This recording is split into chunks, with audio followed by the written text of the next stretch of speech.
buz burger alıb yeyirlər, xəstələnirlər hamısı belə. O ki, küftə bozbaş yemədi kişidən güc oldu. Yoxsa bu boydan dırnaq uzadır, nakolkaları da birini bura vurur, birini bura vurur. Bu boyda dırnaqla bağışla mən necə özünü idarə edirsən mənim başım çıxmır. Sən nə yemək pişirərsən sən?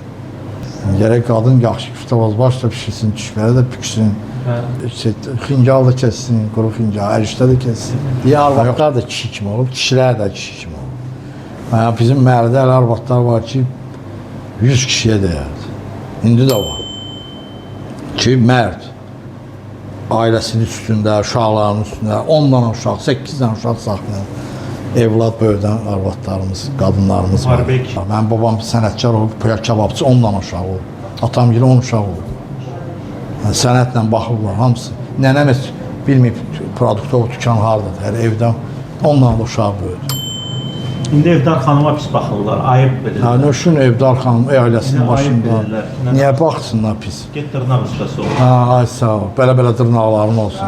İğrənc, niyə lazımdır? Şamandır, şamanlıqdır o. Bu boyda dırnaqla bağışla mən necə özünü idarə edirsən mənim başım çıxmır. Sən nə yemək pişirərsən sən?